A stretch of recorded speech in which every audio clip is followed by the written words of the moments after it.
Hi viewers నేను మీ doctor MZ కరి. నేను ఎండి యునాని అండి. నేను Nandamuri Taraka Ramarao health university of Vijayawada నుండి అక్కడి నుంచి ఎండి చేశానండి. నా ప్రాక్టీస్ వచ్చేసి హైదరాబాద్లో నాంపల్లిలో ఉంటుందండి. 31 ఇయర్స్ నుంచి దాదాపు 2 లక్షల మంది పైనే మా దగ్గర అంగస్తంభన సమస్య ఉన్న వాళ్లకు జరిగిన ట్రీట్మెంట్, అలాగే సంతానం లేమి సమస్య ఉన్న వాళ్లకు మా దగ్గర ట్రీట్మెంట్ జరిగిందండి. ఇవాళ నా టాపిక్ వచ్చేసి పిఎంఈ, ప్రీ మ్యాచ్యూర్ ఎజాకులేషన్, శీఘ్ర స్ఖలనము. అంటే మనం కోరుకోకుండానే, మన ప్రమేయం లేకుండానే సెక్స్ చేసినప్పుడు, అంగం యోని లోపల ప్రవేశం పెట్టినప్పుడు మనకు ఇష్టం లేకుండానే వీర్యం తన్నుకుంటూ బయటికి వచ్చేస్తే దానికే ప్రీ మ్యాచ్యూర్ ఎజాకులేషన్ అంటారు. ఆ కార్యం జరగలేదు, సెక్స్ అనే కార్యం ముగించుకోలేదు, ఇంకా మన పార్ట్నర్ భావి ఆర్గజం పొందలేదు ఆమె, అప్పటికే మన వీర్యం వెళ్ళిపోయింది. అప్పుడు ఎంత గిల్టీ ఉంది ఆలోచించుకోండి. ఒకసారి సెక్స్ మొదలుపెట్టాక మనకు వీర్యం తొందరగా వెళ్ళిపోయినప్పుడు మన పార్ట్నర్ అలాగే చూస్తుండిపోతుంది. చాలామంది మా దగ్గరికి వచ్చేసి, సార్ మా భార్యలు గొడవ పడుతున్నారు సార్, ఎందుకు వస్తావు నా దగ్గరికి, ఇబ్బంది పెడతావు, నాకు 3 వచ్చే వరకు నువ్వు వెళ్ళిపోతావు, ప్రతిసారి ఇలాగే చేస్తున్నావు అని చాలామంది భార్యాభర్తల మధ్య ఈ మధ్య గొడవలు బాగా అయిపోయి మా దగ్గర కౌన్సిలింగ్ కోసం వస్తారు. ఇవాళ నేను చెప్పేది ఏంటంటే, చాలాసార్లు చెప్పాను, ఇవాళే కాదు, చాలా వేల వీడియోస్ ఉన్నాయి దీని మీద. ఇప్పుడు మళ్ళీ చెప్పేది ఏంటంటే, ప్రీ మ్యాచ్యూర్ ఎజాకులేషన్ సెక్స్, అసలు చాలామందికి సెక్స్ టైమింగ్ ఏదని అడుగుతారు చాలామంది. ఒక మగవాడి టైమింగ్ ఎంత ఉండాలి అంటే, నన్ను అడిగితే ఒక మగాడి టైమింగ్ ఎంత ఉండాలి, తన భార్య సుఖపడే వరకు సెక్స్ చేయగలగాలి, అంతే టైమింగ్. 1 నిమిషమైనా కానివ్వండి, 2 నిమిషాలు కానివ్వండి, 5 నిమిషాలు కానివ్వండి, 10 నిమిషాలు కానివ్వండి. అంటే వేరియేషన్ ఉంటాయి, ప్రతి ఒక మేల్కు ఫీమేల్కు వేరియేషన్స్ ఉంటాయి టైమింగ్. అలాగే మన భార్యకు ఏమి ఇష్టమో, ఆమె ఎలా సుఖపడుతుందో, ఆమెతో సెక్స్ ఎలా చేయాలో మనం తెలుసుకోవాలి. సెక్స్ అంటే ఒక క్రీడ, ఒక ఆట. మన అపోజిట్ ప్లేయర్ మన భార్య, మనం ఆట, ఈ క్రీడ ఎలా ఆడుకోవాలి, మన భార్యతో ఎలా, దానికి 4 ప్లే ఉంది, ఇన్ ప్లే ఉంది, అవుట్ ప్లే ఉంది. 3 భాగాల్లో సెక్స్ పంచడం జరిగింది. సెక్స్కు 3 భాగాల్లో పంచడం జరిగింది. ఇక 4 ప్లే అంటే ముద్దు ముచ్చట, తన శరీరంతో మనం ఆడుకోవాలి, ముచ్చట్లు చెప్పుకోవాలి, ప్రేరేపించుకోవాలి, సెక్జువల్ స్టిమ్యులేషన్ ఇచ్చుకోవాలి, ఆమెకు ఇష్టమున్న చోట ముట్టుకోవాలి, ఆమెకు ఇష్టమున్న చోట ముద్దులు పెట్టాలి. మన పార్ట్నర్ ఎక్కడ పట్టుకుంటే, ఎక్కడ ముట్టుకుంటే, ఎక్కడ ముద్దు పెడితే సుఖపడుతుందో మనకు తెలిసి ఉంటుంది. అవన్నీ చేస్తుండాలి. ఎప్పుడు సెక్స్ మొదలుపెట్టంగానే అంగం ప్రవేశపెట్టకూడదు, ఫస్ట్ పెనిట్రేట్ చేయకూడదు. ఫస్ట్ 10-15 నిమిషాలు, 20 నిమిషాలు 4 ప్లే చేసుకోవాలి.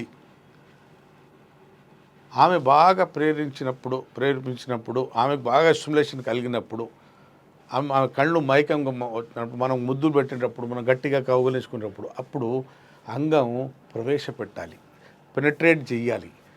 ఇది ఇన్ ప్లే. ఫస్ట్ చేసింది 4 ప్లే, ఇది ఇన్ ప్లే.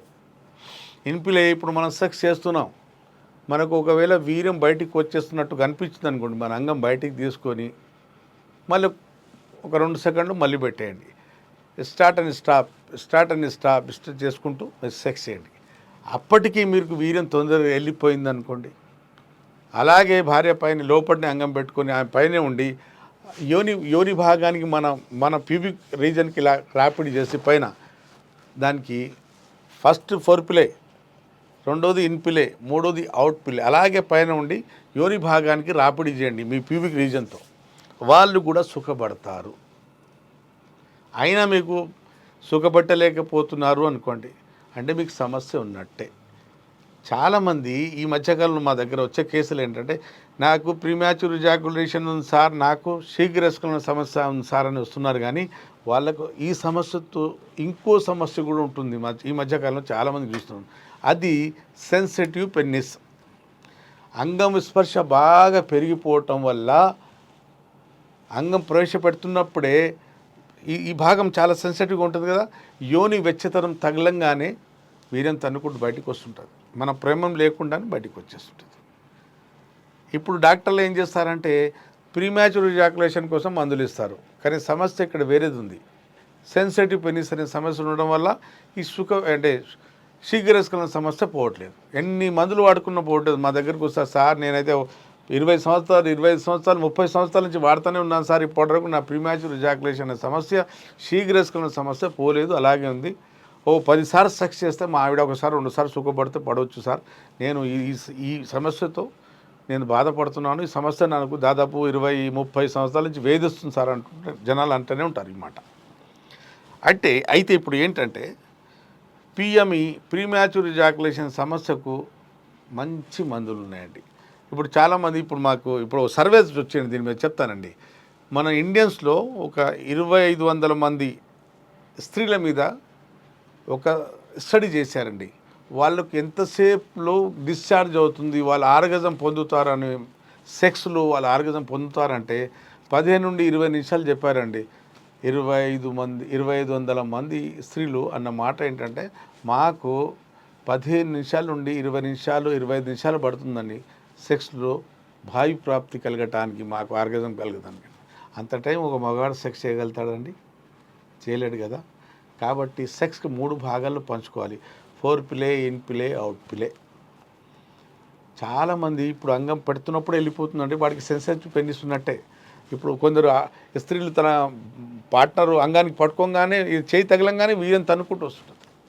చాలా సందర్భాల్లో అండి అంగం లోపల పెడుతున్నప్పుడే మన ప్రమేయం లేకుండానే తన్నుకుంటూ వీర్యం బయటకు వస్తుంటుంది. సెన్సిటివ్ పెనిస్ లేదా ప్రీమ్యాచ్యూర్ ఎజాకులేషన్ రెండిట్లో ఏది ఉందో అనేది డాక్టర్ డయాగ్నోస్ చేసి ట్రీట్మెంట్ ఇస్తే ఇటు సెన్సిటివ్ పెనిస్ తగ్గిపోతుంది, అలాగే ప్రీమ్యాచ్యూర్ ఎజాకులేషన్ సమస్యతో కూడా మీరు బయటపడవచ్చు.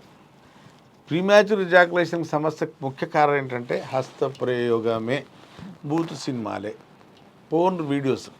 హస్తప్రయోగం చేయటం వల్ల ఏమవుతుంది, మన బ్రెయిన్లో సెక్స్ సెంటర్ ఉంటుంది, దాంట్లో సీరోటోనిన్ అనే కెమికల్ తగ్గిపోయి, అలాగే నరాల మధ్య అదే న్యూరో హార్మోన్ కూడా ఉంటుంది దానికి. ఆ హార్మోన్ తగ్గిపోవటం వల్ల వీర్యం బయటకు వచ్చినప్పుడు ఆపుకోవడానికి ఆ శక్తి సరిపోదు. ఇప్పుడు మనకి యూరిన్ వస్తుంది అనుకోండి, ఆపుకోగలుగుతాం. మనకు మలం వస్తుంది అనుకోండి, మోషన్ ఆపుకోగలుగుతాం. సెక్స్ చేసేటప్పుడు మనం వీర్యం తొందరగా బయటకు వచ్చినప్పుడు మనం ఆపుకోలేకపోతాం. ఎందుకంటే ఆ నరాల మధ్యలో శక్తి తగ్గిపోయింది, నరాల శక్తి తగ్గిపోయింది, ఆ కండరాల శక్తి తగ్గిపోయింది. కాబట్టి వీర్యం తన్నుకుంటూ మన ప్రమేయం లేకుండా తొందరగా బయటకు వచ్చేస్తుంది. యునాని మందులతో మళ్ళీ సీరోటోనిన్ పెంచే మందులు, కండరాల పట్టుతత్వం, నరాల పట్టుతత్వం పెంచే మందులు, అలాగే అంగం వైపు ముందున్న సెన్సిటివ్ పెనిస్ తగ్గించే మందులు ఉంటాయండి. శాశ్వతంగా ఈ సమస్యతో మీరు బయటపడవచ్చండి. విన్నారు కదండి. లోకాన ఏ మూలాన ఉన్నా మీరు పేట్ కన్సల్టేషన్ తీసుకుని నాతో మాట్లాడవచ్చు. దగ్గరలో ఉంటే, తెలుగు ఉభయ రాష్ట్రాల్లో ఉంటే, లేదా హైదరాబాద్ సిటీలో ఉంటే నేరుగా నాతో కలిసి ట్రీట్మెంట్ తీసుకుని ఈ సమస్యతో బయటపడవచ్చు. అప్పటి వరకు సెలవు.